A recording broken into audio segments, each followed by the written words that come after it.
Hello, everyone, and welcome to my channel, Inspire and Teach, your friendly mentor, helping educators around the world achieve success one step at a time.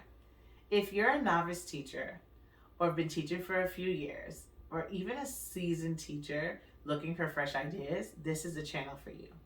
My name is Alicia Daniel, but you can call me AD. I'm a wife, a mother of 3 outspoken children, and a passionate educator.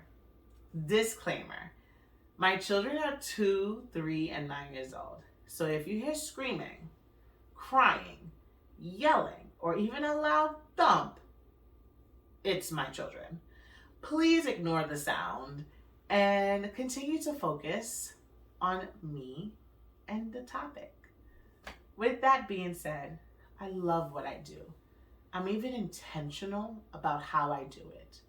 But there has been times in this line of work that have been so challenging. And when those challenging times arise, it's important for me to stop and reflect on my why. So on today's episode, we're going to talk about your why and why that should be on the forefront on your mind as an educator. So let's get started. Like most of you, I grew up in the public school education system. But unfortunately, my experience in the DOE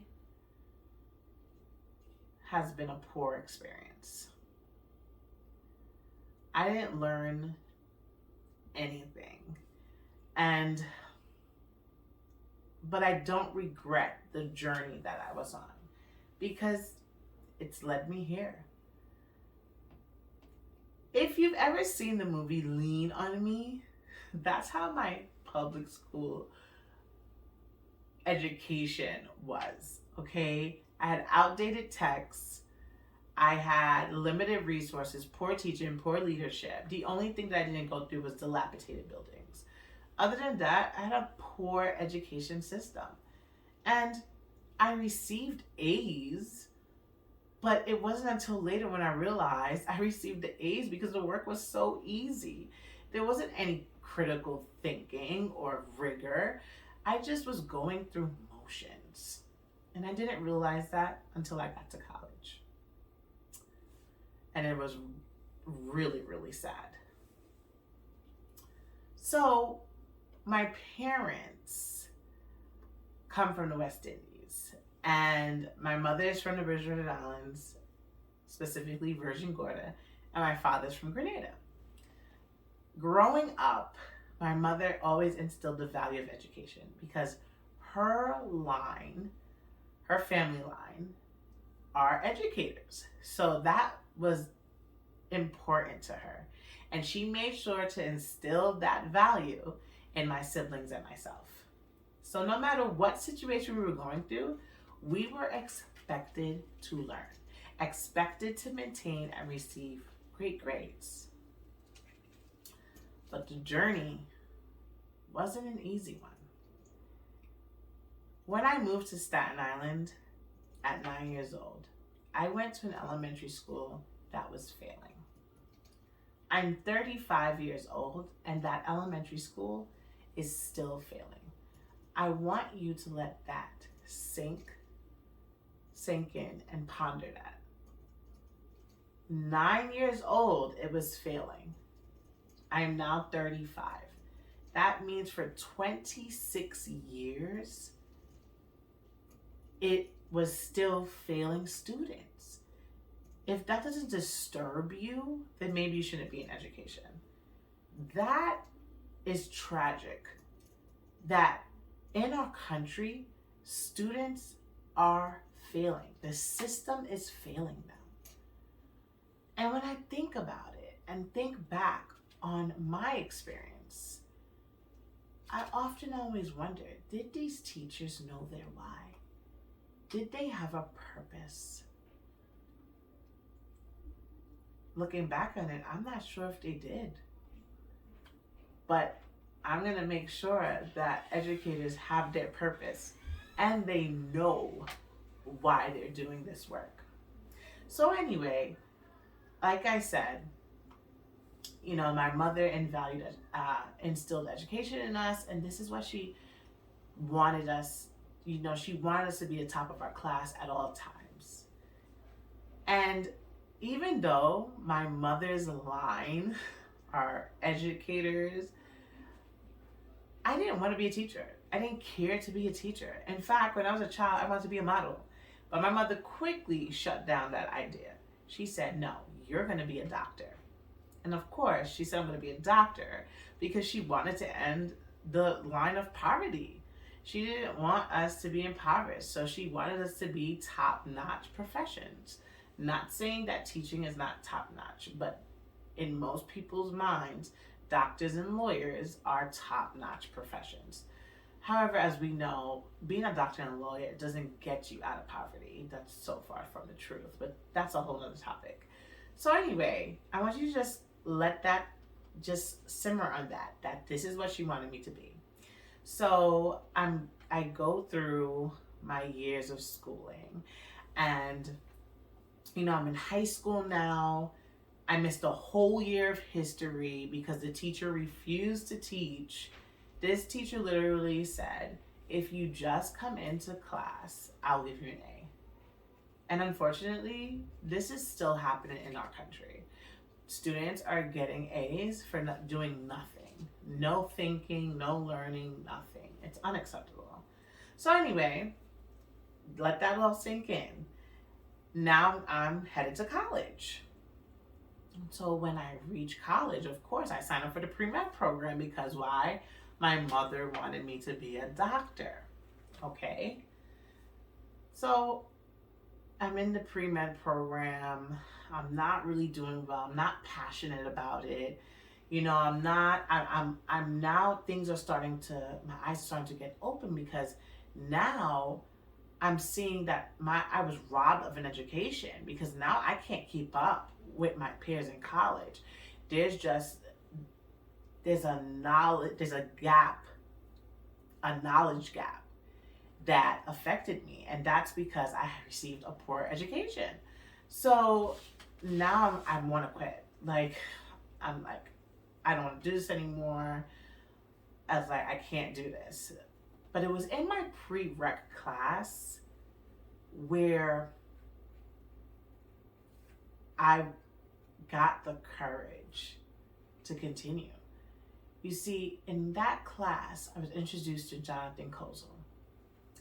And if you don't know who Jonathan Kozol is, he's the author of Savage Inequalities. And what Savage Inequalities is a book that takes you on a journey of education in our country. And it's really disturbing and sad. But not only did we have to read the book, we watched a documentary, which was even worse. And during that documentary, I just remember sitting in class with tears flowing out of my eyes because I'm like,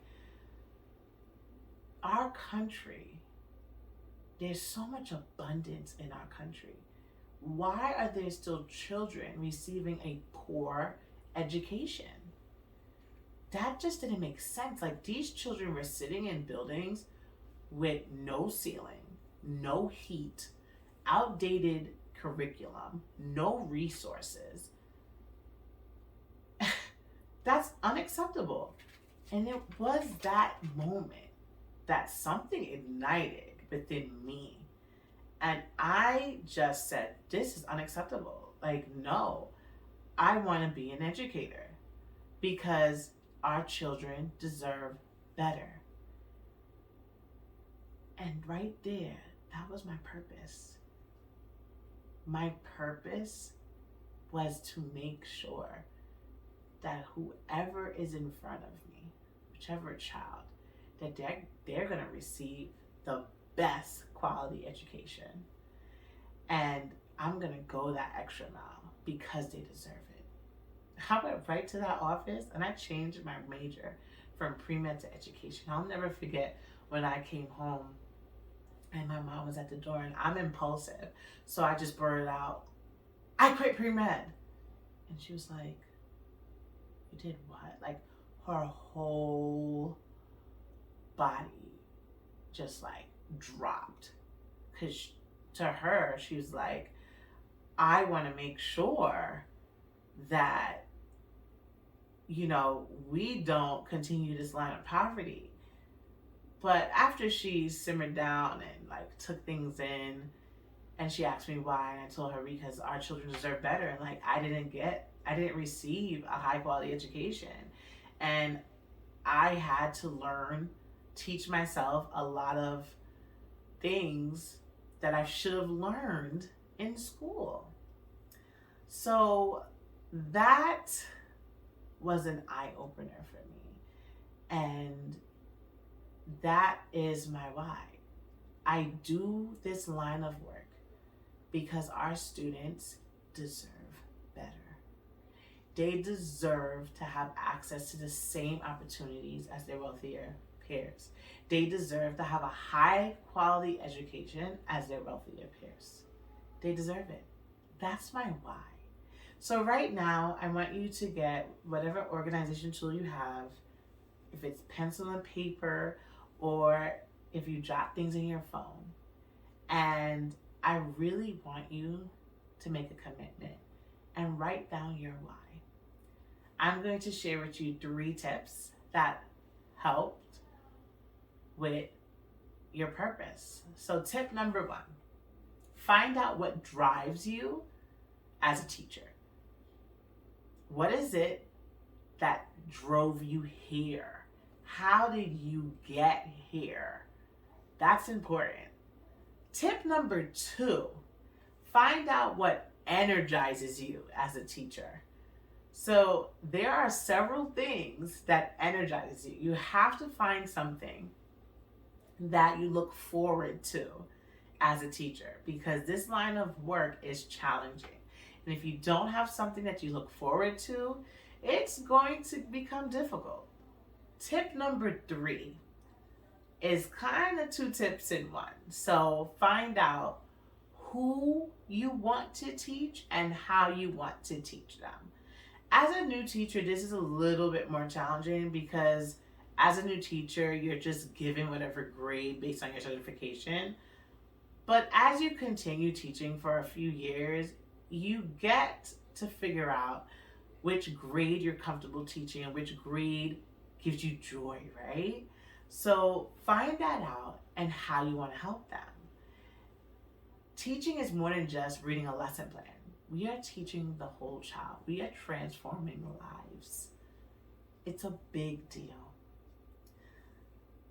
I would love for you guys to head over to my website, inspireandteach.com, and please contact me by emailing me your purpose, your why.